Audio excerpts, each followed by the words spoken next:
But one thing that, that injury did not affect was Ryan B's dance moves at your wedding. Dude was going nuts and sweating up a storm. Sweating up a storm. He was getting after it. It was crazy. I hope you still have those dance moves. And, weddings I still got the videos. Yeah, weddings are the only time I really show out. The wedding wouldn't have been the same without him, and he couldn't come to the bachelor party. Obviously, Steve, you were there because he wasn't 21 yet, and it was during the season. So he had just turned 21 when I got married. So that was I think that was the first wedding he had been to in his life. First ever. A combination of all these people in one room and women in their late 20s. Yeah. And I could drink, open bar. He showed out. And the wedding wouldn't have been the same without him there either. Not only was he the best man, but he just brought good vibes. Oh, and, going hard on the dance floor. I just want to be that guy that I don't even have to be great friends, but they just want me at the wedding. You know what I mean? Because they know I'm going to be the good time. There's always that one guy at the wedding that you just invite because you know he's a good time. And you're all right, he's just going to bring the vibes up. I just want to be that guy. That must have been a morale boost because it helped you in that 2014 season. 3-2, 2.37 ERA, 52 strikeouts and 57 innings. That had to feel good. And then, following your timeline, 2015, you struggled a little bit at Dunedin, but then they sent you to Lansing. That's kind of where you kick things in high gear. 10-4, 2.4 ERA, 107 strikeouts. And then at the end of that season, I think that was a critical year for you because of your performance there, the Blue Jays added you to the 40-man to protect you from the Rule 5. So did you feel any pressure in that season? Was that even on your mind? To be honest, no, because to start that season, I just came off injury in 2015. So 16, I pitched so I went through some mechanical changes. They wanted to switch my mechanics a little bit, and I had a really good spring. And they sent me I went from Vancouver and then they told me I was going to skip Lansing and go right to high A. And high A, in my opinion, is the hardest league to pitch in, especially for if it's the league it's a league that there's a lot of prospects. You're guys are starting to figure out you have to have multiple pitches to throw in that league. And for me, I was a strike thrower, but I didn't really have a breaking ball yet. And then they told me my best pitch was my changeup, and they didn't want me to lean on my changeup as much. They wanted me to work on my breaking ball, and I just got shelled. That was probably one of the most miserable months of my life pitching. I was every game I was letting 2-3 homers up. And I remember the last game I pitched, I let up, I think 5 home runs in the game, 4 in 1 inning. And I remember I just walked off, and the pitching coordinator sat right next to me, Sal Fasano, Chicago guy. And he was like, "Hey man, I think it's time you go reset and you go down to Lansing." And I looked at him and I was like, "I think you're right. I don't belong here." And I remember going down to Lansing, and all my buddies were there because I was a level higher than them. And then I just felt comfortable. It was with it was with a pitching coach I've worked with before, a manager, John Schneider, that I worked with before. So I was just comfortable. And the biggest thing for me is when you switch levels, you're at 0-0. ERA. I didn't have to stare at that 14 anymore. And it was embarrassing. And I remember Jeff Ware, the pitching coach I had in Vancouver a year prior, he was like, "Hey, we're going back to what you did before. We're not capping your changeup. We're going back to your old delivery. This is what we're going to do, and let's see what happens." And from there, I remember my first outing. I remember the first inning, I had 2 strikeouts, and I threw fastballs and it right by guys. And I was like, "Oh my God, I haven't had a swing and miss with a heater. I haven't thrown a heater that hasn't left the ballpark in a month." And I remember just from right there, the switch finally flipped. And I'd have to say my experience in Lansing was definitely my most fun because I was 21. I was living my best life, a single guy living in Michigan State. That was by far, and I was with all my buddies. That was by far one of my favorite seasons ever. And I was pitching well. So, going into that season, I knew I had a chance to make the 40-man, but didn't really know because I was in low A. And then, got the call and Yeah. So you touched on, your confidence level going back with people you're comfortable with. On that note, speak a little bit about the not everybody when they graduate high school go off to play college baseball and are basically in the working world where their performance matters, where it turns baseball from a game to a job. And you're growing up with guys who are a lot older than you. You're 18 years at the time. Tell us a little bit about, your maturity and how that kind of grew, and who did you rely on? Like, were some of your coaches big mentors? Do you just, kind of go through it with the guys you got drafted with? Tell us about the maturity level processing growing up. Yeah, I mean, it was good because I felt like my upbringing, like with you guys, like I was always the youngest one, and you guys were 7 years older than me. So I always like, still to this day, I've always clicked with like the older guys. Like that was a thing that I felt like even though I was younger, I just knew how to hang out with like guys that were like 25, 26, 27, like when I was 18, because that was how I was brought up. And I was immature, like don't get me wrong, like I was still an 18-year-old kid, and I would say stupid stuff from time to time, but I felt like I knew how to handle myself because I've never been bad at just like kind of like sitting back and just listening and not really chiming in, and just like, and I think older guys like that, they don't like the young kid just like blabbering on and just having diarrhea of the mouth. And but yeah, I definitely clinged on in 2013. I had no kids that rehab with me. It was all older guys, like double A, triple A. Mm-hmm. So I think right away I got accustomed to just hanging out with older guys and just like learning from them in a sense of just how to be a pro. Because there's like little things here and there that people have no idea. The way you act, the way you dress, the little things that you do on the field that just is like, if a person that's played baseball a long time, you're like, yeah, that's pro. Or like, hey, that's like, this guy has no idea what he's doing. You know what I mean? I see things all the time like that. I'm just like, that's not pro. Or like it's like little things like guys wearing shorts to the field on the road. Like that's not pro. Mm-hmm. Like you wear jeans. I don't care if it's 100 degrees, but that's just how it is. And because now I'm the older guy. But yeah, it was good to just lean on guys and just learn from them, especially as I got higher in my career. Like the year he said in 19, I was with Clay Buchholz, Devin Travis, Edwin Jackson, guys that have years and years and years of big league time. So it was good just to be able to sit around and just like listen to what they had to say, and just like the little things, and just taking little snippets from them that I could. And I've always, I don't know. I think my upbringing with you guys, this like brought me to just the maturity of being able to hang out, because I've always just clicked with older guys. That's how it always has been. Well, you're welcome. And Matt B, did you see him mature and kind of grow in that span when it came to 2016, 2017, and lead into his debut? Yeah, that's when things started to really change. But going back to like Dunedin, I was at one of those games. It was bad. I remember, he probably remembers that game because pitched against Bradenton, the Pirates, and there was like in those Dunedin games, like the one thing he didn't mention is like there's like 100 fans in the stand, so it's like hard, I would think, to like get up for a lot of these games. I mean, I know like just minor league games, like you're not going to bring it every night, but like, man, like it was like a morgue like at this stadium. And man, the game I was at, he got lit up. And I remember we went and got like some beers after. I was like, come on, let's go out. And like, I remember we were like shooting pool, and like, I think I won like 2 or 3 games in a row. And I was just like, dude, it's not your night. It's not your night.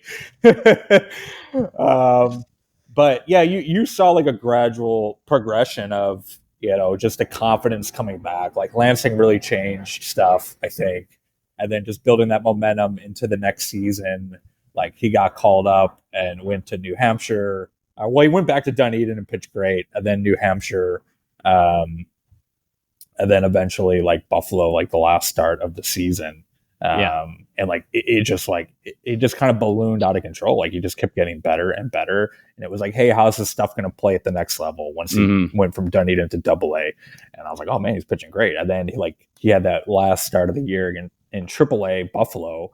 And Buffalo, you go from Dunedin earlier in the season when there's 100 people, in Buffalo, like they draw tremendous for a minor league. And like he pitched great that last game. And then, then going into 2018, you had some like hope that like, man, this may really, like a year ago at this time, you were like, is this going to last? Like what's going on baseball wise? And then it was a complete 180 to see, the trend.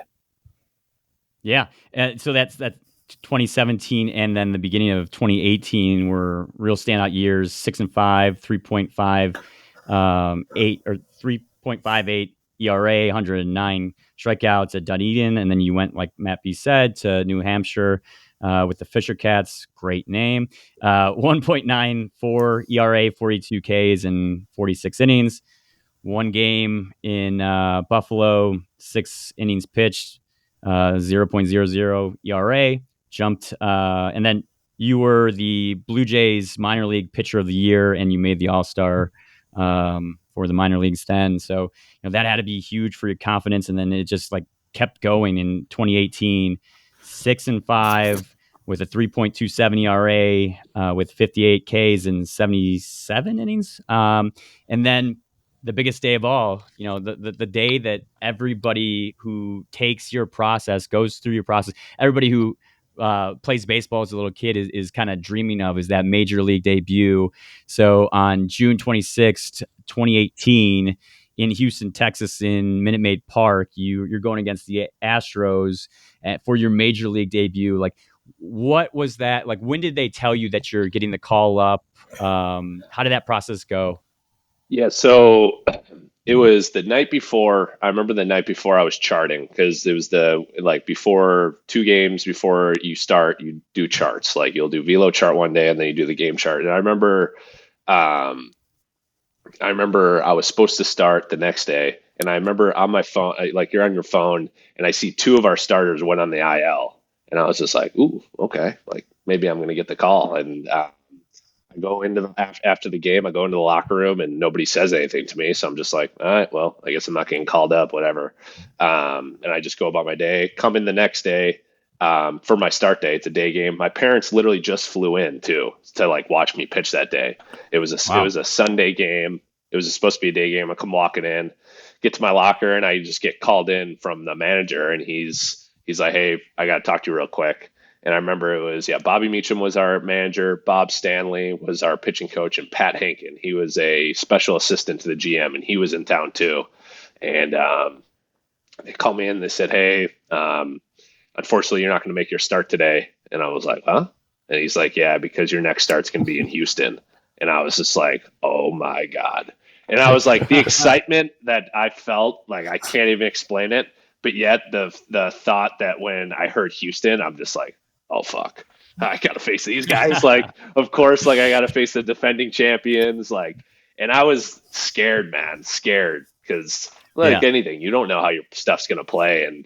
But yeah, I remember coming in, all my teammates were there to greet me, like, all excited. It was fun, taking pictures, this, that, being able to share the news with my parents. I threw a little bullpen that day to get ready, because I was starting in 2 days, and yeah, it was a whirlwind. I was nervous. I was having nightmares of George Springer taking me deep first at bat, because he like led the league in leadoff homers that year. And yeah, I was shaking. I remember when I stepped on the mound for the first time, my like right leg was just like quivering, man. It was so scary, but it was good. I had a veteran catcher in Russell Martin behind there. And yeah, it was just one of those games where I don't even really remember much. It was just kind of all kind of a whirlwind for me, and pitched really well. It was fun just because I'm a pitch to contact guy, sinker guy. So boys made a lot of plays for me, and I think I walked 4 guys, but just because of the nerves. And yeah. But yeah, got through. I think it was like Altuve was 3. Yeah, I don't think I threw Altuve a strike, because first of all, he steps so far away from the plate. He's so far off the plate, and he's so small. Mm-hmm. Yeah, I was like, is this guy like baiting me, or like what is he trying to do here? And like, it just rattled me. And I think I threw him 12 straight balls. So but yeah, wow. It was definitely a whirlwind, and it was just the start to what happened that year. Yeah, that was, I mean, you went 6 innings pitched, 3 strikeouts, 2 earned runs. You got the loss, but you were the 12th pitcher in Blue Jays franchise history to pitch at least 6 innings and allow 2 runs or fewer. And the person who did it before you was Zach Stewart in 2011. So obviously a great debut. Matt, you got on an airplane. You flew to Houston. You're there with your dad and your mom, and And Minute Maid is pretty loud. I went there. I live in Dallas now, and I went down to take some clients to the Astros White Sox game in the playoffs where they lost both games. I went to both of them, and it is so loud there. Like I can't even imagine trying to pitch in your major league debut. Matt, you being in the stands, what was that like for you? Yeah, I just want to talk about real quick about Ray B. I know we gave him like his credit earlier in the show, but let's go to the call and the day that Ryan found out. Like, Yeah, Ryan was obviously going to call me, but my dad like had to call me first and tell me and spoil it. Yeah. But I remember he called me and it was like, "Oh, Ryan, he's going to call you in like 2 minutes." I'm like, "Why the fuck wouldn't you just let him tell me that? Like, why do you got to ruin this?"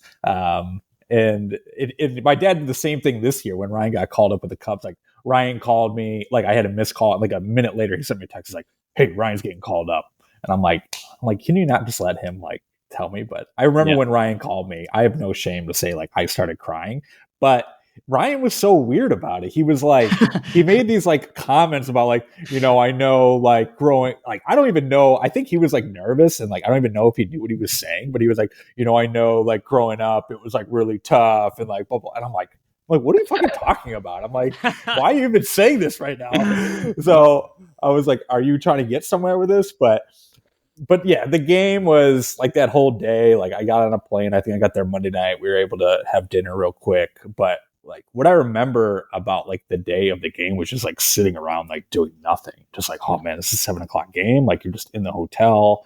I remember researching like who the umpires were. Like, oh, do they have a pitcher friendly strike zone? And like I was like going down these rabbit holes. And then I think Ryan had texted. He's like, hey, let's all get lunch. And I think we went to like Potbelly. It was me, Ryan, Leah, Ryan's wife. Leah and Brian's wife were the same person.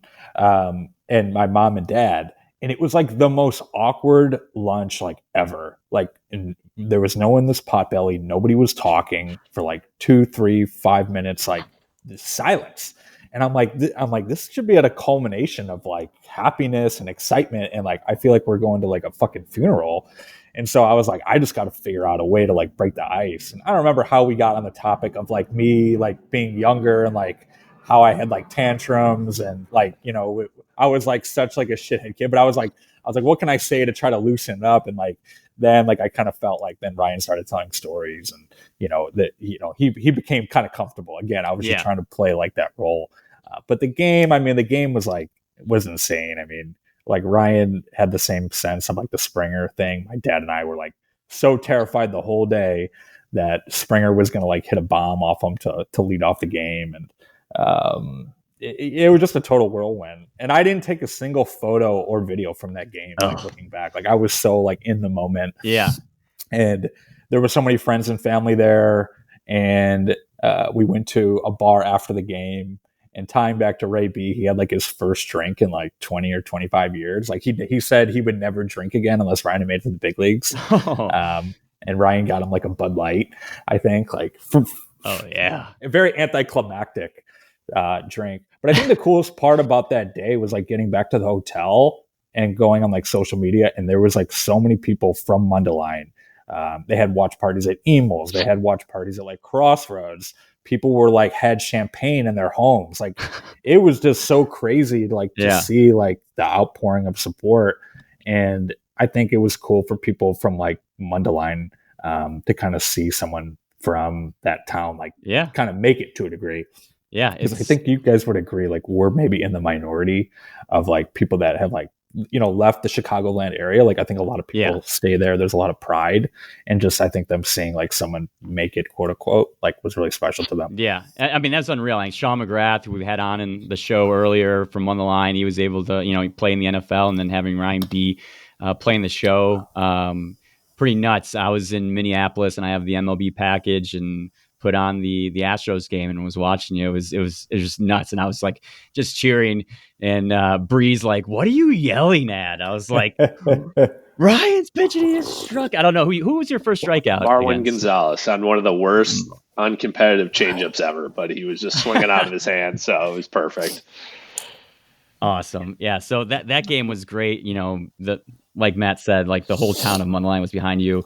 all your friends and your family. It was incredible to watch. And then, you had your first start at Rogers Center, which you went against the Tigers in 7 innings pitch, 2 runs, 8 Ks, and you are tied with the most Ks, most strikeouts in Blue Jays home debut history.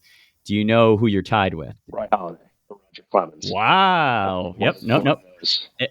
Yeah, it's Holiday. So you're second in franchise history for the most strikeouts in your home debut with 8 Ks. What was the difference? Tell us about pitching at home versus pitching at Houston. Yeah, I remember that game. That game was, I think it was a weekend game, and it was actually funny that Coach Parola, he actually drove up to see me, and that was the first time he ever came to a game of mine pitching in pro ball.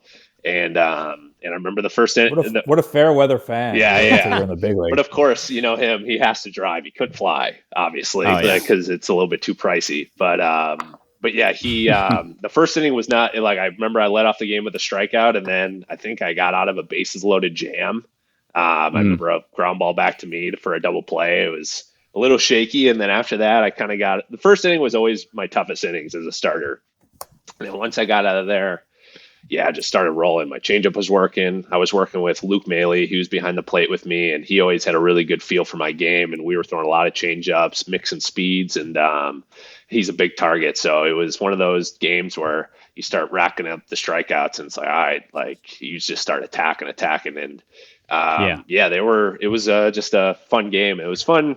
It was fun for me just because, like, obviously Coach P was a big name, and like he was our coach for such a long time, all three of us. And just to be able to be the first guy to ever come out of his program to make it to the big leagues, and him to be there. He doesn't smile often, as you guys know, but we know. But he had a huge smile on his face. And I saw videos they would always show like our family and stuff, and he was right there standing up. So I could tell the pride that he had. So that was a very special game for me, just to be able to pitch in front of him, and just kind of him just watching me over, and just seeing all the little skinny kid that used to wear the Mundelein uniform is now in the big leagues pitching. Incredible. Yeah. And then to fast forward further in that year, August 3rd, you got your first win, 8 innings pitch, only one earned run, and you got your first victory against the team that you would eventually play on against Seattle Mariners. So that whole season was lights out. You're the Blue Jays Rookie of the Year, outstanding season.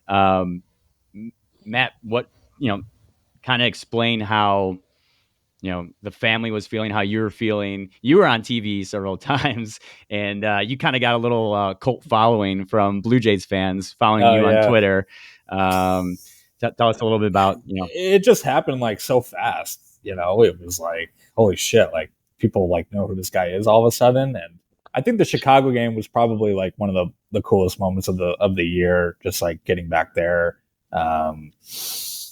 Obviously the team that we grew up, all three of us, rooting for, and going to so many games growing up at that stadium. And then Ryan was pitching that stadium, and it felt like half the town of Mundelein was at that game. Yeah. I saw so many old faces, so many people I had not seen in, 10 years, and I'll probably never see them again in my life. Yeah. Your mom was there, Steve. So that was just such a crazy, moment and whirlwind, and then kind of propelled him into like the rest of the season. Yeah. I mean, he pitched great. So it happened so fast, and we didn't know. Like, I was on Twitter, and like I got the following, and Ryan was getting a lot of acclaim from like Toronto media, and the Toronto fans were, felt very attached to him and growing fond of him. And it was a whirlwind couple months, man.